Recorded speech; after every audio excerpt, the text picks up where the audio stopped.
ಮಧ್ಯಪ್ರಾಚ್ಯದಲ್ಲಿ ಧಗಧಗಿಸುತ್ತಿರುವ ಯುದ್ಧದ ಕಿಚ್ಚು ಆರಿಸಲು ಈಗ ಇಸ್ಲಾಮಾಬಾದ್ ಅಖಾಡವಾಗಿದೆ. 6 ವಾರಗಳ ಭೀಕರ ಸಂಘರ್ಷದ ನಂತರ ಅಮೆರಿಕ ಮತ್ತು ಇರಾನ್ ಪ್ರತಿನಿಧಿಗಳು ಮಾತುಕತೆಯ ಮೇಜಿನ ಬಳಿ ಕುಳಿತಿದ್ದಾರೆ. ಆದರೆ ಅಂದುಕೊಂಡಂತೆ ಈ ಮಾತುಕತೆ ಅಷ್ಟು ಸುಲಭವೇ? ಇರಾನ್ ಡಿಮ್ಯಾಂಡ್ಗೆ ಅಮೆರಿಕ ಮಣಿಯುತ್ತಾ ಅನ್ನೋದರ ಬಗ್ಗೆ ಒಂದು ಸ್ಪೆಷಲ್ ರಿಪೋರ್ಟ್ ಇದೆ, ನೋಡ್ಕೊಂಡು ಬನ್ನಿ.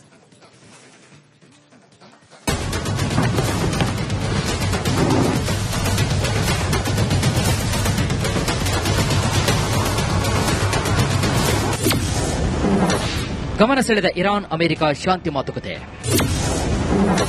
ಇಸ್ಲಾಮಾಬಾದ್ನಲ್ಲಿ ಉಭಯ ದೇಶಗಳ ನಾಯಕರು.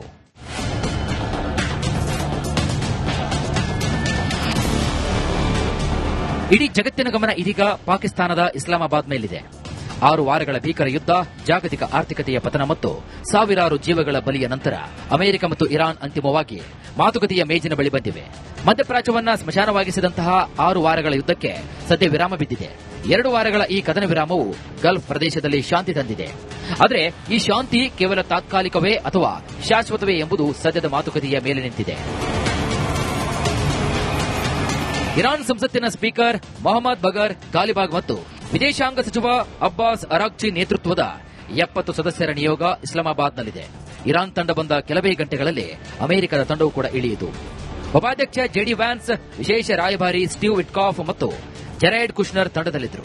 ಆದರೆ ಸಂಧಾನದ ಮೊದಲೇ ವ್ಯಾನ್ಸ್ ಗುಡುಗಿದ್ದಾರೆ. ನಾವು ಇಲ್ಲಿ ಶಾಂತಿಗಾಗಿ ಬಂದಿದ್ದೇವೆ, ಆದರೆ ಇರಾನ್ ನಮ್ಮೊಂದಿಗೆ ಆಟವಾಡಲು ಪ್ರಯತ್ನ ಪಟ್ಟರೆ ನಮ್ಮ ತಂಡ ಅಷ್ಟು ಸಹಕಾರಿಯಾಗಿ ಇರಲ್ಲ ಅಂತ ಎಚ್ಚರಿಕೆ ನೀಡಿದರು.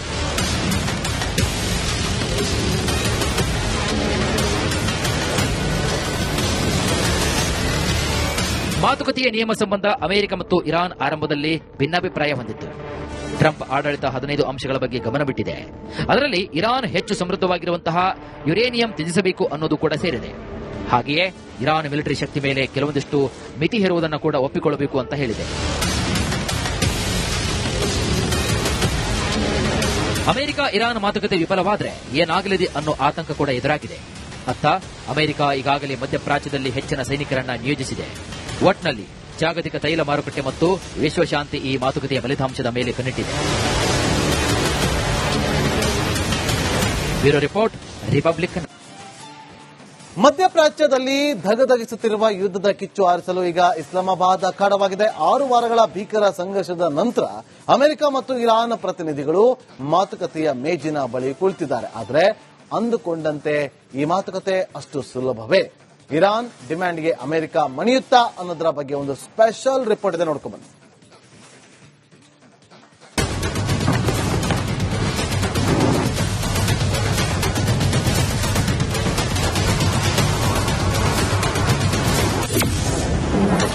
ಗಮನ ಸೆಳೆದ ಇರಾನ್ ಅಮೆರಿಕ ಶಾಂತಿ ಮಾತುಕತೆ. ಇಸ್ಲಾಮಾಬಾದ್ನಲ್ಲಿ ಉಭಯ ದೇಶಗಳ ನಾಯಕರು.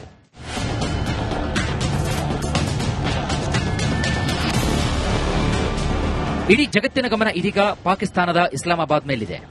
6 ವಾರಗಳ ಭೀಕರ ಯುದ್ಧ, ಜಾಗತಿಕ ಆರ್ಥಿಕತೆಯ ಪತನ ಮತ್ತು ಸಾವಿರಾರು ಜೀವಗಳ ಬಲಿಯ ನಂತರ ಅಮೆರಿಕ ಮತ್ತು ಇರಾನ್ ಅಂತಿಮವಾಗಿ ಮಾತುಕತೆಯ ಮೇಜಿನ ಬಳಿ ಬಂದಿವೆ. ಮಧ್ಯಪ್ರಾಚ್ಯವನ್ನ ಸ್ಮಶಾನವಾಗಿಸಿದಂತಹ 6 ವಾರಗಳ ಯುದ್ಧಕ್ಕೆ ಸದ್ಯ ವಿರಾಮ ಬಿದ್ದಿದೆ. 2 ವಾರಗಳ ಈ ಕದನ ವಿರಾಮವು ಗಲ್ಫ್ ಪ್ರದೇಶದಲ್ಲಿ ಶಾಂತಿ ತಂದಿದೆ. ಆದರೆ ಈ ಶಾಂತಿ ಕೇವಲ ತಾತ್ಕಾಲಿಕವೇ ಅಥವಾ ಶಾಶ್ವತವೇ ಎಂಬುದು ಸದ್ಯದ ಮಾತುಕತೆಯ ಮೇಲೆ ನಿಂತಿದೆ. ಇರಾನ್ ಸಂಸತ್ತಿನ ಸ್ಪೀಕರ್ ಮೊಹಮ್ಮದ್ ಬಗರ್ ಗಾಲಿಬಾಗ್ ಮತ್ತು ವಿದೇಶಾಂಗ ಸಚಿವ ಅಬ್ಬಾಸ್ ಅರಾಗ್ಚಿ ನೇತೃತ್ವದ 70 ಸದಸ್ಯರ ನಿಯೋಗ ಇಸ್ಲಾಮಾಬಾದ್ನಲ್ಲಿದೆ. ಇರಾನ್ ತಂಡ ಬಂದ ಕೆಲವೇ ಗಂಟೆಗಳಲ್ಲಿ ಅಮೆರಿಕದ ತಂಡವೂ ಕೂಡ ಇಳಿಯಿತು. ಉಪಾಧ್ಯಕ್ಷ ಜೆಡಿ ವ್ಯಾನ್ಸ್, ವಿಶೇಷ ರಾಯಭಾರಿ ಸ್ಟೀವ್ ವಿಟ್ಕಾಫ್ ಮತ್ತು ಜೆರಾಯ್ಡ್ ಕುಶ್ನರ್ ತಂಡದಲ್ಲಿದ್ದರು. ಆದರೆ ಸಂಧಾನದ ಮೊದಲೇ ವ್ಯಾನ್ಸ್ ಗುಡುಗಿದ್ದಾರೆ. ನಾವು ಇಲ್ಲಿ ಶಾಂತಿಗಾಗಿ ಬಂದಿದ್ದೇವೆ, ಆದರೆ ಇರಾನ್ ನಮ್ಮೊಂದಿಗೆ ಆಟವಾಡಲು ಪ್ರಯತ್ನ ಪಟ್ಟರೆ ನಮ್ಮ ತಂಡ ಅಷ್ಟು ಸಹಕಾರಿಯಾಗಿ ಇರಲ್ಲ ಅಂತ ಎಚ್ಚರಿಕೆ ನೀಡಿದರು.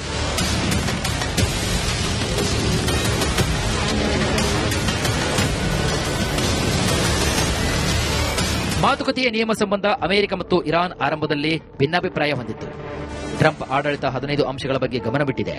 ಅದರಲ್ಲಿ ಇರಾನ್ ಹೆಚ್ಚು ಸಮೃದ್ಧವಾಗಿರುವಂತಹ ಯುರೇನಿಯಂ ತ್ಯಜಿಸಬೇಕು ಅನ್ನೋದು ಕೂಡ ಸೇರಿದೆ. ಹಾಗೆಯೇ ಇರಾನ್ ಮಿಲಿಟರಿ ಶಕ್ತಿ ಮೇಲೆ ಕೆಲವೊಂದಿಷ್ಟು ಮಿತಿ ಹೇರುವುದನ್ನು ಕೂಡ ಒಪ್ಪಿಕೊಳ್ಳಬೇಕು ಅಂತ ಹೇಳಿದೆ.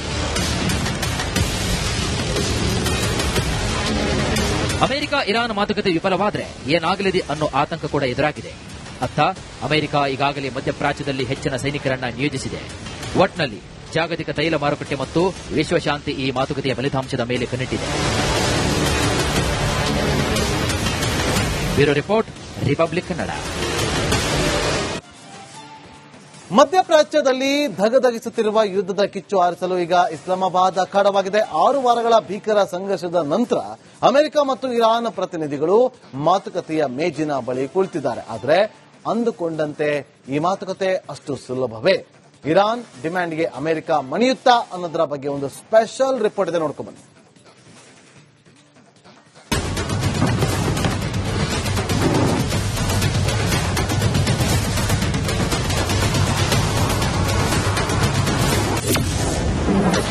ಗಮನ ಸೆಳೆದ ಇರಾನ್ ಅಮೆರಿಕ ಶಾಂತಿ ಮಾತುಕತೆ. ಇಸ್ಲಾಮಾಬಾದ್ನಲ್ಲಿ ಉಭಯ ದೇಶಗಳ ನಾಯಕರು.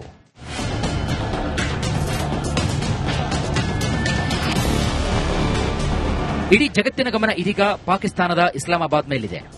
6 ವಾರಗಳ ಭೀಕರ ಯುದ್ಧ, ಜಾಗತಿಕ ಆರ್ಥಿಕತೆಯ ಪತನ ಮತ್ತು ಸಾವಿರಾರು ಜೀವಗಳ ಬಲಿಯ ನಂತರ ಅಮೆರಿಕ ಮತ್ತು ಇರಾನ್ ಅಂತಿಮವಾಗಿ ಮಾತುಕತೆಯ ಮೇಜಿನ ಬಳಿ ಬಂದಿವೆ. ಮಧ್ಯಪ್ರಾಚ್ಯವನ್ನ ಸ್ಮಶಾನವಾಗಿಸಿದಂತಹ 6 ವಾರಗಳ ಯುದ್ಧಕ್ಕೆ ಸದ್ಯ ವಿರಾಮ ಬಿದ್ದಿದೆ. 2 ವಾರಗಳ ಈ ಕದನ ವಿರಾಮವು ಗಲ್ಫ್ ಪ್ರದೇಶದಲ್ಲಿ ಶಾಂತಿ ತಂದಿದೆ. ಆದರೆ ಈ ಶಾಂತಿ ಕೇವಲ ತಾತ್ಕಾಲಿಕವೇ ಅಥವಾ ಶಾಶ್ವತವೇ ಎಂಬುದು ಸದ್ಯದ ಮಾತುಕತೆಯ ಮೇಲೆ ನಿಂತಿದೆ. ಇರಾನ್ ಸಂಸತ್ತಿನ ಸ್ಪೀಕರ್ ಮೊಹಮ್ಮದ್ ಬಗರ್ ಗಾಲಿಬಾಗ್ ಮತ್ತು ವಿದೇಶಾಂಗ ಸಚಿವ ಅಬ್ಬಾಸ್ ಅರಾಗ್ಚಿ ನೇತೃತ್ವದ 70 ಸದಸ್ಯರ ನಿಯೋಗ ಇಸ್ಲಾಮಾಬಾದ್ನಲ್ಲಿದೆ. ಇರಾನ್ ತಂಡ ಬಂದ ಕೆಲವೇ ಗಂಟೆಗಳಲ್ಲಿ ಅಮೆರಿಕದ ತಂಡವು ಕೂಡ ಇಳಿಯಿತು. ಉಪಾಧ್ಯಕ್ಷ ಜೆಡಿ ವ್ಯಾನ್ಸ್, ವಿಶೇಷ ರಾಯಭಾರಿ ಸ್ಟೀವ್ ವಿಟ್ಕಾಫ್ ಮತ್ತು ಜೆರೈಡ್ ಕುಶ್ನರ್ ತಂಡದಲ್ಲಿದ್ದರು. ಆದರೆ ಸಂಧಾನದ ಮೊದಲೇ ವ್ಯಾನ್ಸ್ ಗುಡುಗಿದ್ದಾರೆ. ನಾವು ಇಲ್ಲಿ ಶಾಂತಿಗಾಗಿ ಬಂದಿದ್ದೇವೆ, ಆದರೆ ಇರಾನ್ ನಮ್ಮೊಂದಿಗೆ ಆಟವಾಡಲು ಪ್ರಯತ್ನ ಪಟ್ಟರೆ ನಮ್ಮ ತಂಡ ಅಷ್ಟು ಸಹಕಾರಿಯಾಗಿ ಇರಲ್ಲ ಅಂತ ಎಚ್ಚರಿಕೆ ನೀಡಿದರು.